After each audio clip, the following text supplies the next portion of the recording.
seres curiosos, tudo bem? Eu sou a Cacau Oliveira. E eu sou a Anne Rodrigues. E vocês estão ouvindo Tá Por Dentro dessa História? Chegou a hora de falar sobre o segundo signo mais aguardado dessa série. O primeiro foi Virgem, porque a Anne é virginiana. E hoje vamos falar sobre Libra, que é o meu signo solar. Então se preparem para mais um episódio com muitas análises. Então aproveitem muito esse episódio que é dedicado a todos os librianos e librianas que nos escutam. Nas referências de hoje temos o site Constelar, o mapa natal da Lua Roxa, o site Astrolink, o site Astronômade, o site Astrologia Luz e Sombra, o site Horóscopo Virtual, o site Infopédia, Dicionários Porto Editora e o texto O Julgamento de Pares, por Joana Fuzeta da Ponte Nunes Capella. A constelação de Libra não tem nenhuma história ligada diretamente à sua origem. Uma vez que antigamente as estrelas que formam seu conjunto eram consideradas pertencentes à constelação de Escorpião e representavam as garras do inseto. Em contrapartida, vários são os simbolismos gregos conectados à essência do signo de Libra, e é sobre algum deles que falaremos hoje. Para começar, vocês lembram do mito de Astreia que contamos no último episódio do Zodíaco? Então, esse mito está relacionado ao signo de Virgem, mas também contém forte representatividade para o signo de Libra, já que a balança carregada por Astreia tornou-se o emblema dessa constelação. A balança da deusa significa a justiça, a ponderação e as leis das quais os homens sempre devem se lembrar. O segundo personagem da mitologia grega ligada a Libra é Tiresias. Ele era um famoso profeta que aconselhou Ulisses e também previu o futuro de Narciso. Porém, o que nos interessa é um outro episódio relacionado ao profeta e que possui mais de uma versão. A primeira conta que Tiresias era protegido da deusa Hera, e num certo dia, enquanto assistia a duas serpentes em cópula, ele ficou curioso e perguntou à deusa qual das duas sentia mais prazer, o macho ou a fêmea. Então, Hera lhe concedeu a dádiva de passar um tempo como mulher. Porque ele teve uma curiosidade super válida, super assim, do nada, mas tá, né? Tempos depois disso, Hera e seu marido, Zeus, estavam numa discussão fervorosa sobre quem sentia mais prazer durante a relação sexual, o homem ou a mulher. E já que Tiresias tinha tido as duas experiências, ninguém melhor do que ele para responder essa dúvida. Quando foi questionado, e como ele não é bobo, o homem ficou dando respostas evasivas para que nenhum dos deuses se ofendesse. Porém, ele acabou confessando que a mulher sentia mais prazer que o homem, o que deixou Zeus indignado e com seu orgulho ferido. Como vingança, o deus fez com que Tiresias ficasse cego. Entretanto, segundo a própria mitologia grega, a cegueira aprimora a capacidade de visão interior, o que fez com que Tiresias adquirisse uma noção ainda mais profunda sobre o feminino e o masculino.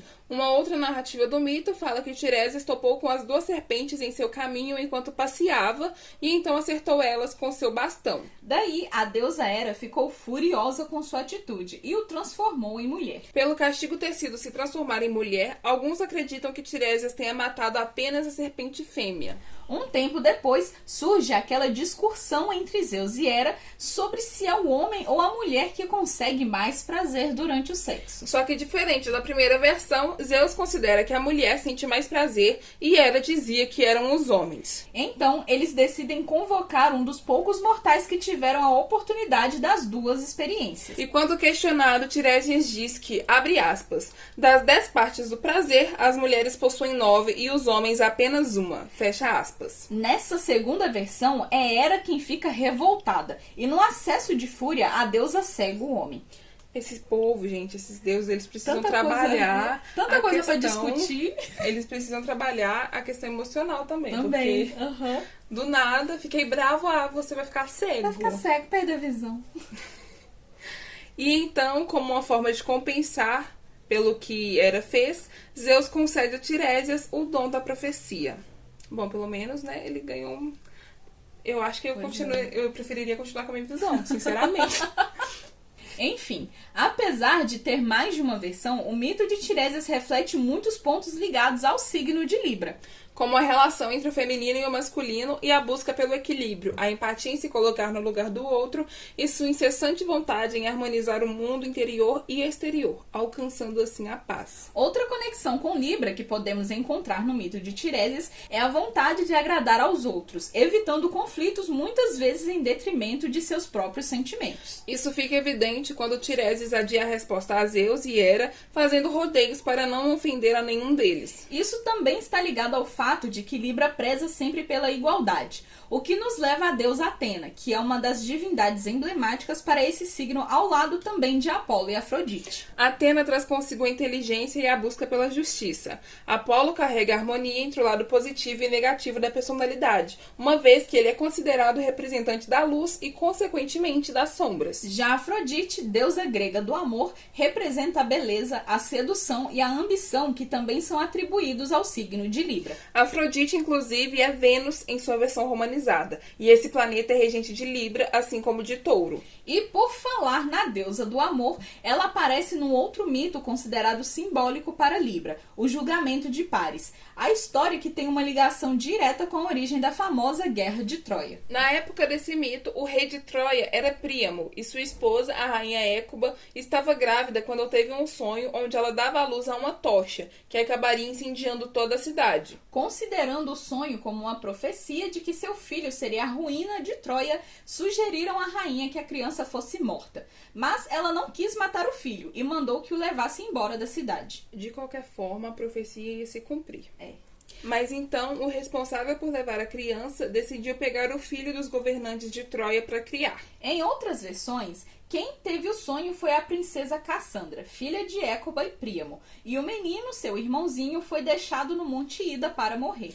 De qualquer forma, a criança foi amamentada por uma ursa, cuidada por pastores e recebeu o nome de Paris. Anos depois, já crescido, Paris se tornou um jovem habilidoso e venceu diversos jogos atléticos na cidade de Troia, onde acabou encontrando Cassandra, e sua irmã profetisa logo o reconheceu. Assim, Paris voltou ao seu lugar de direito como príncipe de Troia. Mas vamos voltar para quando Paris ainda era um pastor, porque o julgamento aconteceu ainda nessa época. Aqui vão entrar mais 2 personagens, porém não vamos nos aprofundar muito neles. A gente vai deixar isso para uma ocasião futura. Bom, Tétis, também conhecida como Nereida por ser filha de Nereu, estava se casando com Peleu, e os deuses estavam celebrando o ocorrido. Então Zeus decidiu oferecer um banquete aos noivos. Mas Eris, a deusa da discórdia, não foi convidada para o evento, já que Zeus pensava que ela iria causar algum problema na festa. Porém, com ou sem convite, a deusa apareceu e estava furiosa por não ter sido convidada. Uma vibe meio malévola, né? É, chegando assim, batendo na porta. Não pá, me convidaram. Não fui convidada. Enfim, ela apareceu na festa com uma maçã de ouro onde estava escrito: para a mais bela. Daí, Hera, Atena e Afrodite assumiram que eram as mais belas deusas e queriam a maçã.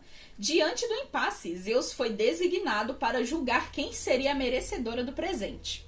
Uma discussão muito, assim, enriquecedora. Nossa, demais.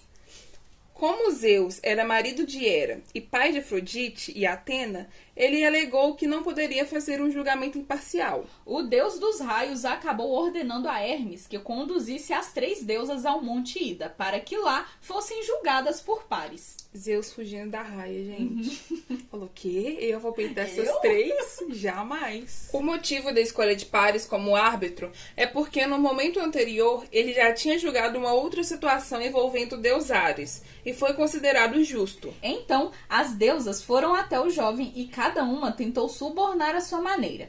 Hera ofereceu ao jovem o domínio sobre a Ásia e a Europa. Atena lhe concederia sabedoria e habilidade em guerra, fazendo com que ele vencesse qualquer batalha que enfrentasse. E por fim, Afrodite disse que lhe presentearia com o amor da mulher mais bonita do mundo, Helena. Então, Anne, se fosse você no lugar de Paris, o que você escolheria? A de Atena, com certeza. Eu também iria em Atena, hein, gente? Sinceramente. Ah, não. Até porque governar a Ásia e a Europa deve dar muito trabalho. Uhum. Sobre Helena, vocês se lembram do mito de Pólux e Castor que falamos no episódio sobre o signo dos Gêmeos? Pois bem, Helena era a irmã gêmea de Pólux, filha de Zeus e da mortal Leda. Acabou que Paris se agradou da proposta de Afrodite e deu a vitória para ela. Só que tinha um porém nessa história toda. Helena já era casada com Menelau, rei de Esparta. Aí voltamos ao momento em que Paris é aceito como filho do rei de Príamo e vai até Esparta, seduz Helena e foge com a moça. Claro que Menelau ficou furioso e juntou todo o seu exército para recuperar a esposa, conduzindo os gregos e os troianos a uma guerra que duraria mais ou menos 10 anos. Em relação ao julgamento de pares, ele é utilizado como uma metáfora que apresenta a preferência do amor e do sexo sobre a riqueza e os atributos mentais, trazendo graves consequências, como a Guerra de Troia, por exemplo. A maioria dos estudiosos que analisam a situação apontam que a escolha mais objetiva seria Hera e não Afrodite. Hera é a deusa das mulheres, dos casamentos e dos nascimentos, sendo símbolo de fidelidade, modéstia e castidade. Enquanto Afrodite, apesar de sim ser uma deusa muito bonita, conseguiu vencer porque apelou para sua sensualidade e para a sexualidade, usando seu charme para convencer pares de que ela era a melhor escolha. Já Atena, que também era muito bela, afinal era uma deusa, não era voltada a assuntos como beleza e feminilidade, uma vez que ela mesma abriu mão de seus aspectos femininos para cumprir o papel de sábia, guerreira e conselheira. Em resumo, essa disputa foi considerada bastante trivial, e o seu resultado acabou levando a uma das maiores tragédias da mitologia grega. Quando falamos das semelhanças entre Paris e os librianos, é que os nativos de Libra tendem a enxergar todas as situações como uma espécie de julgamento. Eles sempre ponderam as vantagens e desvantagens, pesando tudo numa balança. E o fato de Eris ter sido excluída da festa por trazer a discórdia também reflete um dos pontos de Libra, já que esse signo preza pela harmonia, evitando ao máximo brigas e situações conflitantes.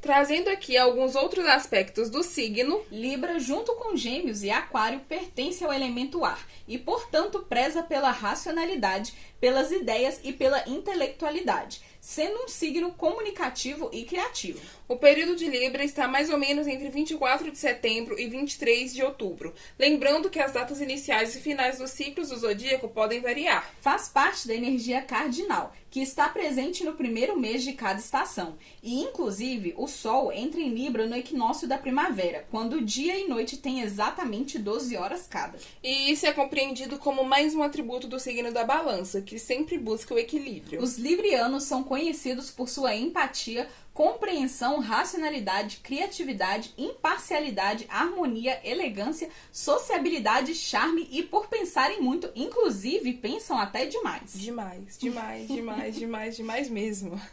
São defensores da justiça, do altruísmo e da paz. Libra se trata da relação entre o eu e o outro, e é um dos signos sociais do zodíaco. Para ilustrar melhor isso, é só pensarmos que, basicamente, Áries é luta, Touro é comer e se manter, Gêmeos é reciclar e trocar ideias e informações, Câncer é a proteção a si e à família, Leão é o desenvolvimento pessoal e pleno da personalidade e Virgem é sobre o trabalho, rotina e cotidiano. Todos esses signos, os primeiros 6 do zodíaco, estão ligados aos processos fundamentais e básicos da existência. Enquanto os outros 6, Libra, Escorpião, Sagitário, Capricórnio, Aquário e Peixes, são voltados para o mundo e para a humanidade. Por isso, a denominação de signos sociais. Os signos sociais estão muito relacionados à sofisticação, valores políticos, modelos sociais, filosofia, ciência, metafísica e espiritualidade. Como dito mais cedo, Libra é regido por Vênus, fazendo com que esse signo seja muito voltado ao amor.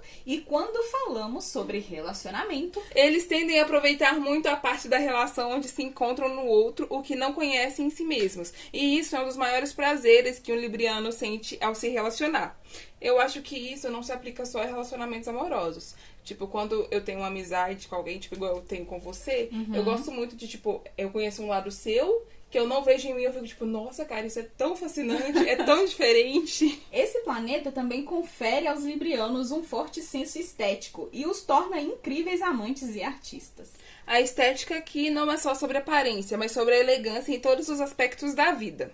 Ainda falando sobre o amor, Libra representa a força dos encontros, valoriza muito o amor e ama o estar com o outro. Eu acho que eu não valorizo tanto assim.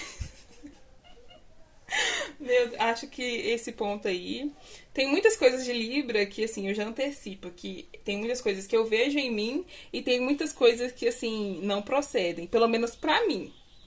Mas voltando aqui aos aspectos de Libra no amor, Eles são negociadores, mediadores e odeiam ser pressionados e colocados contra a parede. Libra valoriza muito o respeito para com o próximo, por isso prezam muito pela liberdade do outro e pela sua própria, não sendo muito atraídos por pessoas ciumentas. Isso é verdade. Nossa, gente, isso é muito verdade. Cansa, né? Eu tenho uma preguiça de gente ciumenta, aquele ciúme bobo, Aham. aquela coisa que fica... Ai, nossa.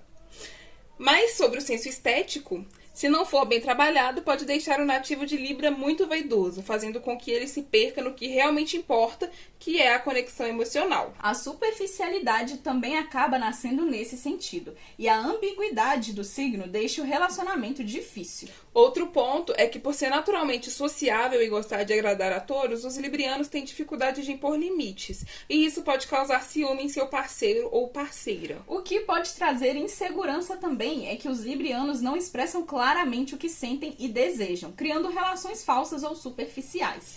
Além de tudo isso, os librianos são exigentes no amor. Mas isso não os impede de colecionar corações. Sendo um signo atraente, sociável e charmoso, os nativos desse signo podem ter aquela fama de arrasador de corações. Até porque, graças à vaidade, eles têm uma inclinação de fingir interesse, demonstrar carinho, render assunto, só para serem elogiados e causar boa impressão. Essa parte eu acho que já não tem nada a ver com você, Cacau. Eu também acho que não. Eu acho que eu tenho preguiça demais pra qualquer coisa relacionada a assuntos amorosos. Nem isso aí eu tenho vibe de fazer, não. As pessoas que têm a presença do signo de Libra muito forte em seu mapa astral tendem a ser cooperativos, democráticos, diplomáticos, harmônicos, amistosos, sociáveis e imparciais. Como são muito sociáveis, precisam da interação humana. E pode ser difícil para os nativos de Libra estarem sozinhos. Então é raro encontrar um nativo que seja antissocial. E aqui vos digo que eu tenho essa raridade. Sou eu. Eu não tenho necessidade alguma de ser social. Gente, inclusive eu não sou nada sociável. Eu prefiro muito mais ficar em casa, sei lá, ficar assistindo a Netflix, pegando um cinema, assim, no máximo. Não sou nada social. Não tenho essa necessidade de estar com pessoas. Muito pelo contrário, adoro estar sozinha. Ser sua própria companhia, não? Exatamente. Ser a minha própria companhia. Mas um outro ponto é que os librianos tendem a se ver pelos olhos dos outros e por isso são muito influenciados pelo ambiente em que estão. Se estão cercados de negatividade, podem acabar se vendo de forma negativa também. Com sua necessidade de evitar dizer algo que magoe as pessoas para que sejam apreciados por todos, os librianos podem acabar se anulando e não impondo sua vontade. Ah, isso aí eu tenho. Eu fico evitando conflito, fico relevando as coisas pra evitar briga. E aí eu não falo o que eu quero, entende? Eu vou deixando tudo pra lá. E é nesse ponto que é muito importante desenvolver o signo sombra de Libra, que é Áries. A energia de seu oposto complementar vem para dar autoconfiança, coragem e fazer com que Libra olhe antes para si do que para o outro. Porque para alcançar a harmonia plena é preciso equilibrar suas próprias vontades antes de observar as necessidades alheias. A forte tendência de Libra em ponderar tudo e ser imparcial pode fazer com que os librianos sejam indecisos e frios diante das pessoas. Falta de compromisso e desapego também são pontos negativos para os quais os nativos de Libra devem se atentar. Desapego e indecisão, eu concordo. Nossa, eu concordo muito. Agora, assim, eu não sei se eu sou muito fria. Falta de compromisso, frieza, não. Falta de compromisso eu também não sinto que eu tenho muito. Tem não.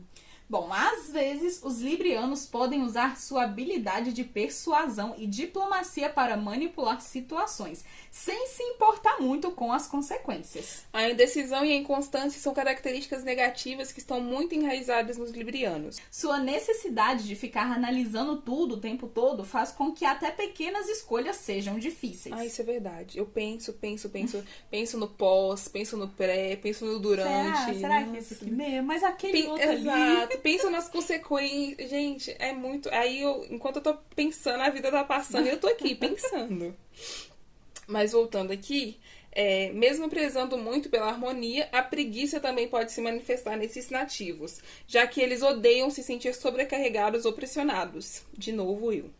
Sou muito preguiçosa. Jesus Cristo. Nossa, gente, tem hora que isso me irrita. Às vezes eu tenho uma coisa pra fazer, eu programo todo um dia, sei lá, um final de semana pra eu resolver alguma coisa. Chega na segunda, eu não fiz nada do que eu planejei fazer. Bom, aí eles deixam tudo de lado e procrastinam porque mudar a situação em que se encontram pode ser muito trabalhoso. Exatamente isso. O consumismo também pode surgir dessa indecisão. Se não escolhe entre A, B ou C, ele compra todos, por exemplo. O lado diplomático e mediador é ótimo para apaziguar brigas, mas a necessidade constante de aprovação impede que os librianos se posicionem, porque querem evitar conflitos com todos a qualquer custo. Isso pode trazer ansiedade e dificuldades com autoaceitação e autoestima. Enfim, vimos um pouco sobre os pontos positivos e negativos de Libra. E para finalizar, uma curiosidade sobre o signo é que ele é o único do zodíaco que é representado por um objeto, que é a balança. Em resumo de tudo, né, que a gente viu aqui, é basicamente isso. Tem coisa que eu me pego e eu penso assim, nossa, eu sou muito libriana. Por outro lado, eu falo, nossa, eu não tenho nada de Libra. Eu acho que eu tenho que desenvolver melhor esse signo. Tem que ativar seu signo sombra. Ativar o arquétipo de Libra. E assim terminamos o 7º episódio da série sobre as constelações do zodíaco. Mandem pra gente seus comentários no e-mail ou no Instagram. Os dois estão aqui na descrição. Contem o que estão achando da série e se estão se identificando com seus signos e tudo mais. Ativem o sininho no YouTube e nos sigam no Spotify. Assim ficaram por dentro das programações do podcast. Voltamos depois com o signo de Escorpião, curiosos. Um abraço enorme e até o próximo episódio. Esse episódio foi gravado por Carolina Oliveira e Flaviane Rodrigues. Roteirizado por Carolina Oliveira. Editado por Flaviane Rodrigues. E as artes do episódio foram feitas por Carolina Oliveira e Flaviane Rodrigues.